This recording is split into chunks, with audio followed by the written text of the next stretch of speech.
कहते हैं जब इंसान किसी मुश्किल परेशानी में पड़ता है तो उसी परेशानी को दूर करने के लिए वह जल्दबाजी में गलत फ़ैसला ले लेता है, लेकिन उसी गलत फ़ैसले की वजह से उसका पूरा का पूरा घर परिवार भी तबाह हो जाता है। आज की घटना में सेम ऐसा ही हुआ। एक पति के पीठ पीछे ऐसा खेल खेला गया जिसकी वजह से ही पति ही इस दुनिया को छोड़ के चला जाता है, लेकिन जब लोगों के सामने सच्चाई निकल के आता है, इससे सुनने के बाद लोगों का कलेजा हिल जाता है। आज की घटना में क्या था, आज की घटना में क्या हुआ, इस घटना की आप सच्चाई जानने के लिए इस वीडियो को आप लास्ट तक ज़रूर देखिएगा। नमस्कार दोस्तों, मैं प्रदीप कुमार आपको इस टेढ़ीबाज चैनल पे मैं स्वागत करता हूं। दोस्तों आज की यह जो सच्ची घटना है, यह घटना है उत्तर प्रदेश और उसी का एक ज़िला लगता है गाजीपुर, और ठीक उसी का एक कोतवाली थाना के पास एक इलाका पड़ता है बड़ी बाग, और ठीक वहीं का थोड़ी दूर पर एक पड़ता है काशीराम कॉलोनी। वहीं की बात है। मैं बात कर रहा हूं 24 अप्रैल 2020 का दिन होता है। तो काशीराम आवासीय कॉलोनी जो होता है जस्ट उसी के सामने कृषि विभाग का फार्म हाउस होता है, और वहीं पर एक गेहूं की खाली प्लाट पड़ा होता है। उसी गेहूं की तरफ जो होते हैं कुछ व्यक्ति जाते हैं, उनकी नज़र उसी गेहूं में एक डेड बॉडी पर पहुंचती है।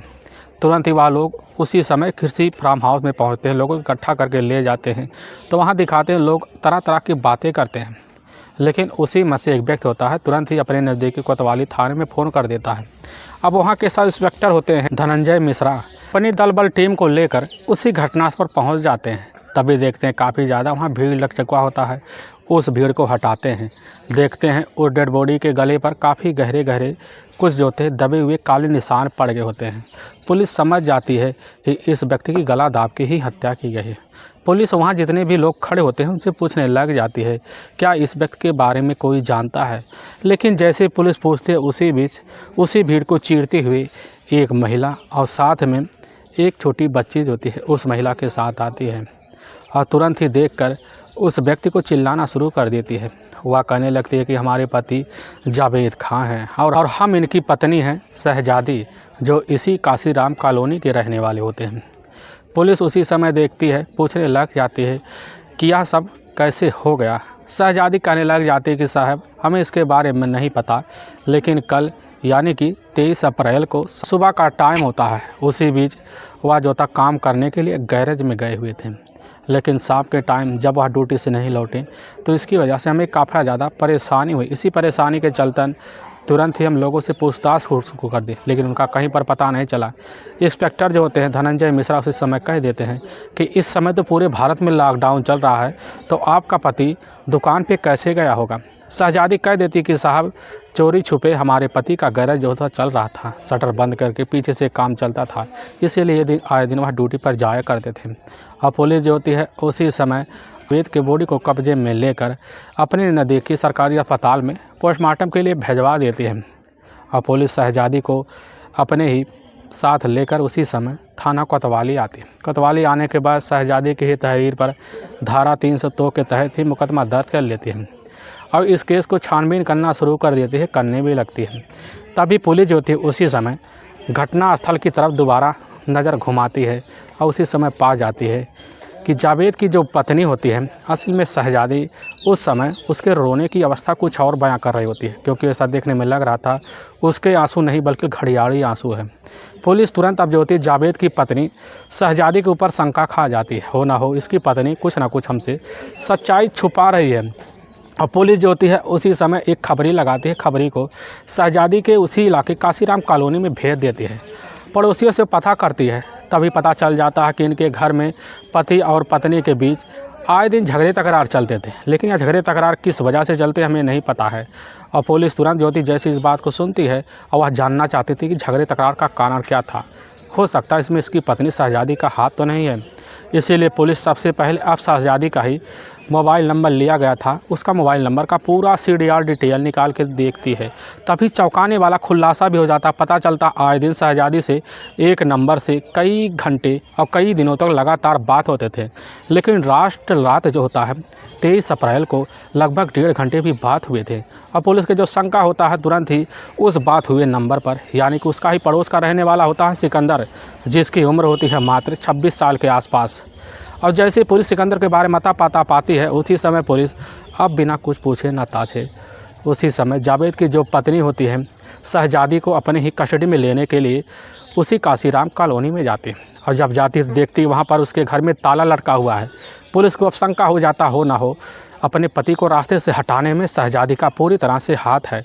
पुलिस अब शहजादी का तलाशी करना शुरू कर देती। तभी बगल में एक बाग होता है, उसी बाग की तरफ जो होता है शहजादी भागते हुए दिखाई देती है। लोगों के द्वारा जैसे ही पता चलता है पुलिस तुरंत ही पीछा करना शुरू कर देती। काफ़ी मेहनत करती, शाम हो जाता है। होने के बाद पुलिस के हाथ जो होती शहजादी उसी जो होता है बाग में पकड़ी जाती है। पकड़े जाने के बाद पुलिस जो होती है शहजादी को अपनी कस्टडी में लेती है। लेकिन पुलिस की जो दूसरी टीम होती है उसी समय सर्विलांस के मदद से जो होता है सिकंदर का तलाशी करना शुरू कर देती है, क्योंकि सिकंदर जो होता है उस समय गांव में नहीं होता है। पुलिस काफ़ी मेहनत करती है, लेकिन जैसे ही 48 घंटे के अंदर ही पुलिस जो होती है पता पा जाती है कि जो होता सिकंदर इसी पास के एक ढाबे पर बैठा हुआ है। पुलिस उसको जो दोपहर के टाइम में ही सिकंदर को अपने कस्टडी में ले। पुलिस जो होती है 26 अप्रैल को ही इन दोनों को अपने जब हिरासत में लेती है। हिरासत में लेने के बाद पुलिस थाने ले आती है और जब इनसे पुलिसिया अंदाज में पूछताछ शुरू कर देती है तो पहले तो इधर उधर की बलगड़ाने की बातें करना शुरू कर देते हैं। सिकंदर जो बातें करता है इससे सुनकर पुलिस जो होती है अचंभा सा रह जाती है। लेकिन जैसे पुलिस अब सिकंदर का जो होता मोबाइल का वही लास्ट कॉल निकाल के दिखाती है और सारा डिटेल, तो उसी समय सिकंदर जो होता पुलिस के सामने एक तोता सा बन जाता है।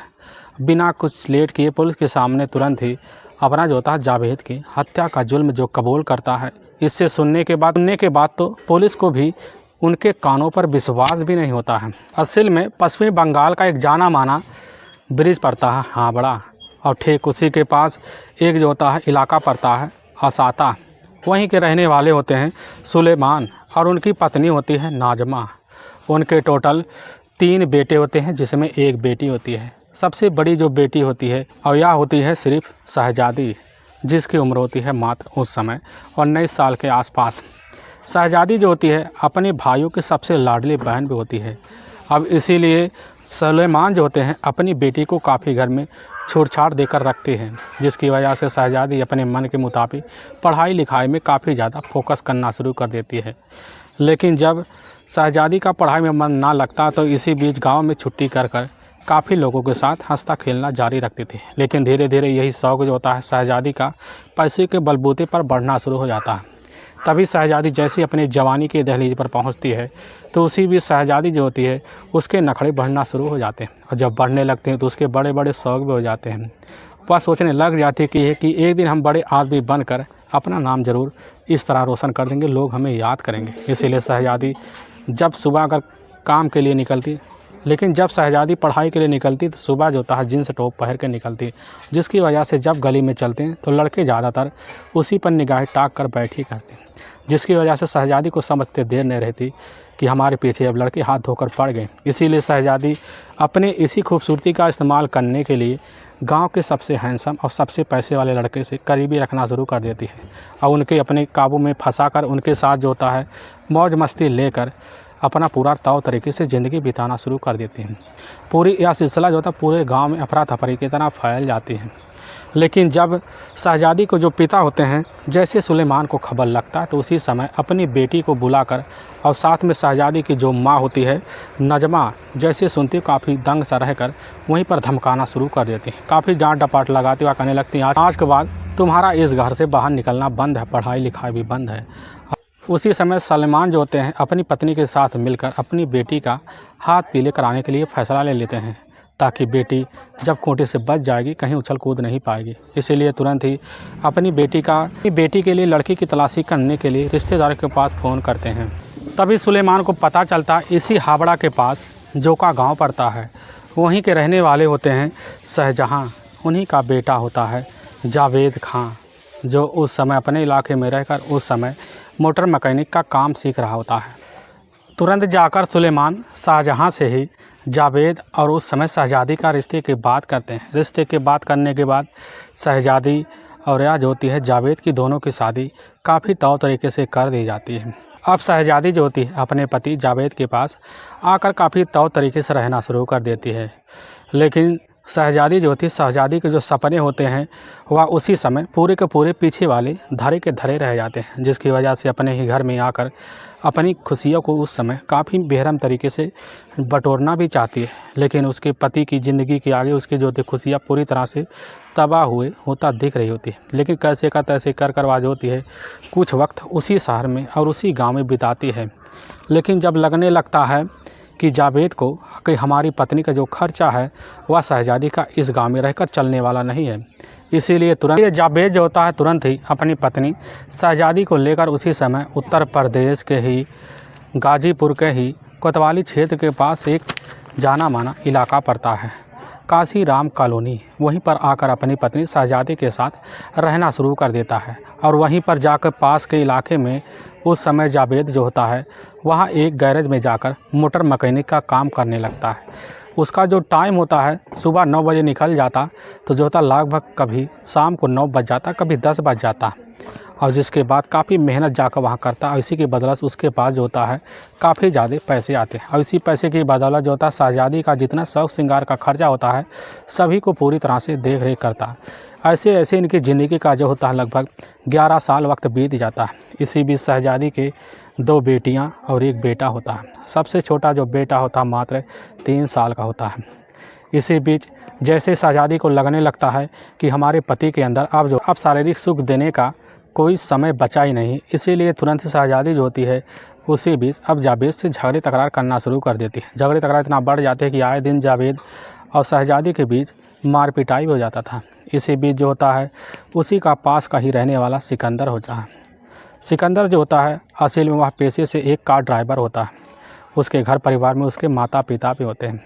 लेकिन सिकंदर जब कार चलाकर शाम को लौटता है तो उसी समय अपने पास के ही पड़ोस के रहने वाले जावेद की पत्नी जो होती है शहजादी से ज़रूर मुलाकात करता है। उसी मुलाकात के बीच जो होता है वह शहजादी को कभी कभी भाभी बोल देता है, क्योंकि जावेद से सिकंदर जो होता लगभग 4 साल छोटा होता था और इसी भाभी कहने की वजह से हंसी टिटोले भी हो जाते हैं।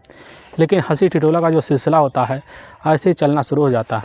इसी बीच दोनों में इतनी गंदी गंदी इशारे होते हैं कि एक दिन जाकर इन दोनों के बीच प्रेम प्रसंग बन जाता है। प्रेम प्रसंग का सिलसिला यूँ चलने लगता है कि जब उस समय जावेद अपने घर पर नहीं रहता, शाम का टाइम होता, शाम के टाइम में जो होती शहजादी जैसे ही अब वाशरूम करके बाहर निकल रही होती है उसी बीच सिकंदर पहुंच जाता है और तुरंत पहुंचकर ही दौड़कर शहजादी को गले लगा लेता है। शहजादी तुरंत ही इनकार नहीं करती। इनकार ना करने की वजह से शहजादी अपनी पति के ही बेड पर ले जाकर वहीं सिकंदर के साथ संबंध बना देती है। अब यह संबंध का जो सिलसिला होता है आए दिन चलना शुरू हो जाता है। ना घर में कोई रोकने वाला होता है, ना पति को इस चीज़ के बारे में जानकारी होता है, क्योंकि ज़्यादातर समय जो होता है दिन भर वह गैरेज में बिताता और शाम के जल्दी थका मारा आकर सो भी जाता है। लेकिन यह सिलसिला चलने लगता है। कहते ना दोस्तों, एक ना एक दिन किसी चीज़ का भांडा ज़रूर फूटता है। ठीक ऐसे ही हो जाता है। तभी घटना से लगभग 2 महीने पहले की बात है। उसी समय पूरे भारत में लॉकडाउन लगा हुआ था। तभी जो होता है वह जावेद अपने घर पर ज़्यादा समय बिताना शुरू कर देता है। लेकिन उसी समय जो होता है खेत से लौट के जब आता है तो शाम के टाइम जो होता है जैसे ही दरवाज़ा खोलता है तो उसी घर में जो होता है अपनी पत्नी शहजादी और साथ में अपने पड़ोसी सिकंदर को एक ही साथ हम बिस्तर हुए देख लेता है। उसी समय भन्ना जाता है। भन्नाने के बाद उसी समय जो होता है सिकंदर भाग जाता है, लेकिन अपनी पत्नी को वहीं पर आड़े हाथों लेता है, फिर वहीं पर पिटाई शुरू कर देता है। अब इसी बात को लेकर शहजादी और जो होता है जावेद के बीच आए दिन झगड़े तकरार शुरू हो जाते हैं। झगड़े तकरार इतना बढ़ जाते हैं कि शहजादी को कभी कभी जावेद बुरी तरह से पिटाई कर देता है और पिटाई के बाद जब इतनी तंग आ जाती है तो अपने आप को ना सोच पाती ना समझ पाती है। तुरंत ही जाकर उसी समय एक गलत फैसला ले लेती है। उसी फैसले के तहत अपने ही प्रेमी सिकंदर से घर में जाकर रात में बात करते उससे कहने लग जाती है कि हम तुम्हारे साथ शादी करना चाहते हैं, अपने बच्चों की ज़िंदगी जो तो तुम्हारे साथ संवारना चाहते हैं। सिकंदर कह देता है कि यार तुम्हारे पति के रहते कतई संभव नहीं है। और तुरंत जो होती है उसी समय अब शहजादी जवाब दे देती है तो हमारे पति को ही हमारे रास्ते से हटा दो। और जैसे इस बात को सुनता है तुरंत सिकंदर के जो हंसी होता है पूरी तरह से छूट जाता है। छूटने की वजह से शहजादी समझ जाती है कि इस काम को अंजाम देने के लिए हमारा आशिक ज़रूर हमारा साथ देगा। तुरंत ही वह जो होता है सिकंदर तैयार होता है। और इसी काम को करने के लिए सिकंदर का ही अपना ही काफ़ी करीबी दोस्त होता है जो बसी बाज़ार का ही रहीम गोरख होता है। असल में सिकंदर जो होता है रहीम का इसलिए खास दोस्त बन गया होता है क्योंकि रहीम को एक दिन काफ़ी ज़्यादा पैसे की ज़रूरत थी, जिसे मिलकर रहीम ने एक जो होता है उसी समय सिकंदर के बताए हुए जगह पर जाकर एक मोटरसाइकिल चुराई थी। लेकिन चुराने की वजह से पुलिस जो होती है उस समय जो होता है रहीम को पुलिस कैसे तैसे कर अपनी कस्टडी में ले ली थी। लेकिन 4 अप्रैल को हुई वह जो होता है सिकंदर की बदौलत जेल से छूट जाता है। इसीलिए जो होता है रहीम अब सिकंदर का काफ़ी आसानमंद हो जाता है और तुरंत ही जैसे सुनता है रहीम सिकंदर की बात, तुरंत उसकी बात मान लेता है। इसी बात को मानने के बाद जो होता है इस घटना को अंजाम देने के लिए 23 अप्रैल 2020 का दिन होता है।